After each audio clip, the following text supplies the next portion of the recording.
Hey guys, please subscribe to our channel and also click on bell icon to never miss a new video from ACCO TUTOR. नमस्ते everyone, यहाँहरूलाई ACCO TUTOR च्यानलमा स्वागत छ। आजभोलि जोसुकैको मुखबाट share शब्द धेरै जसो सुनिन्छ र उहाँहरूले मैले शेयरमा पैसा बनाए वा गुमाए भन्नुहुन्छ। के तपाईलाई पनि शेयरको बारे जानकारी लिनु छ भने यस सिरिजका सम्पूर्ण भिडियो हेर्नुहोला। शेयर सिरिजको यो प्रथम भिडियो हो जसमा तपाईहरूलाई शेयरको जेनरल इन्फर्मेसन दिनेछु। To be successful in share, watch this full video र हाम्रो च्यानललाई सब्स्क्राइब गरिदिन अनुरोध गर्दछौँ। आउने दिनहरुमा नयाँ नयाँ भिडियो मिस नगर्नको लागि बेल आइकन क्लिक गर्न नबिर्सिनु होला।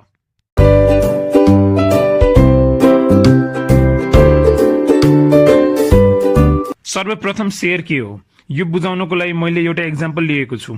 यस उदाहरणमा दुईवटा बिजनेसको कुरा गरिएको छ। बिजनेस ए चाहिँ सानो डिपार्टमेन्टल स्टोर हो जसलाई सुरु गर्नको लागि 5 लाख पुँजी चाहिन्छ। यति रकम चाहिँ आफूले जम्मा गरेको पैसा अथवा रिलेटिभसित मागेर पनि बिजनेसमा इन्भेस्ट गर्न सकिन्छ। तर बिजनेस बी चाहिँ ठुलो प्रोजेक्ट हो जुन चाहिँ हाइड्रो पावर सित रिलेटेड हो। यसलाई सुरु गर्नको लागि धेरै पैसा, लेबर फोर्स र ठुला ठुला मेसिनरीहरू चाहिन्छ। त्यसैले यसलाई लार्ज स्केल बिजनेसमा समावेश गरिन्छ।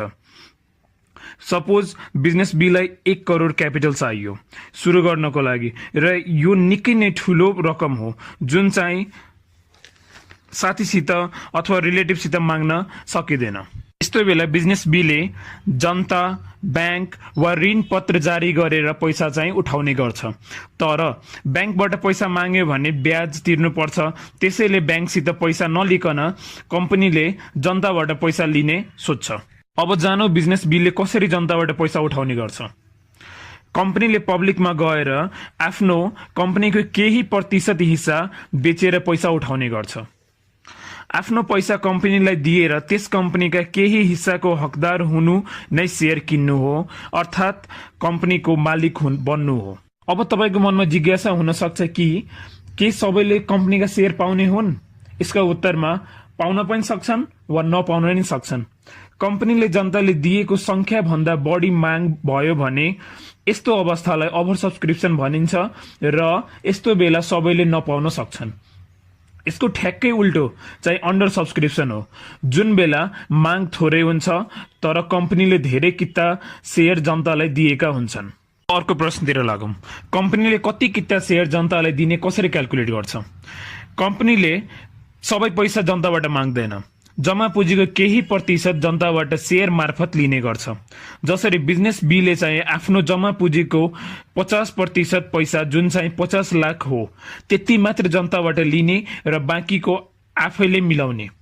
जनतालाई बिजनेस बी को शेयर चाहियो भने 100 को दरले किन्नु पर्छ। जस्तै एउटा चकलेटको लागि 5 रुपैयाँ। धेरै पैसा धेरै नै चकलेट।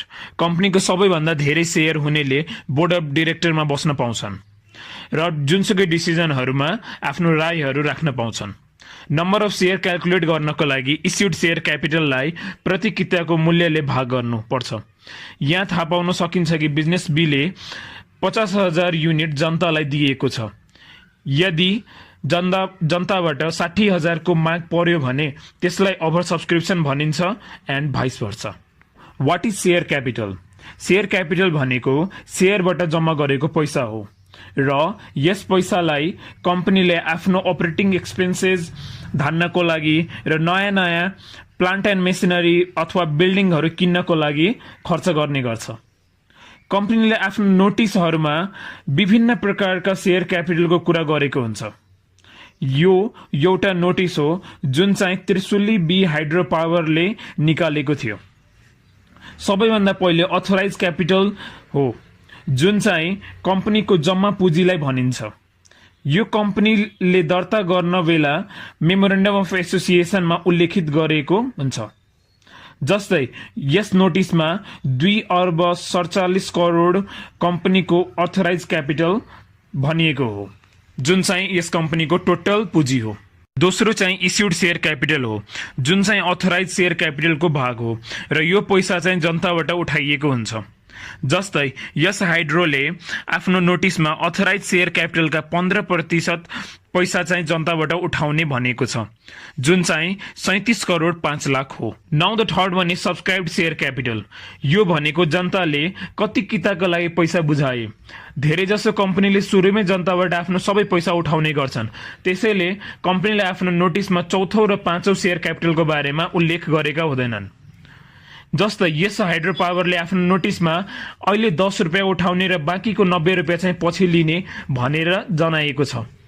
त्यसैले यस कम्पनीको पर शेयर सब्सक्राइब क्यापिटल चाहिँ रु 10 हो। शेयर क्यापिटलको चौथो टाइप चाहिँ कल्ड अप क्यापिटल हो र यो चाहिँ सब्सक्राइब्ड क्यापिटलको भाग हो।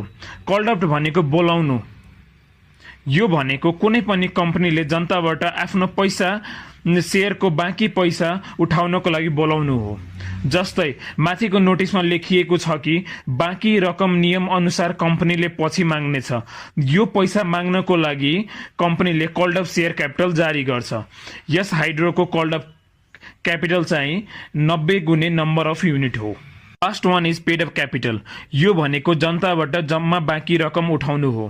कम्पनीले सोचेको भन्दा थोरै पैसा पनि उठ्न सक्छ, किनभने कति धेरै शेयर धनीले बाँकी रकम कम्पनीलाई नदिन नै सक्छन्। पैसा नदिएको खण्डमा त्यस्ता शेयर धनीलाई कम्पनीको शेयरबाट बहिष्कृत गरिन्छ। Last, I would like to thank you everyone for watching this video and hope it will be helpful for you. Guys, do like and share it with your friends. यदि कुनै पनि जिज्ञासा छ भने कमेन्ट गर्नुहोला र यस सिरिजको दोस्रो भिडियो चाहिँ छिटै आउनेछ। And please subscribe to our channel.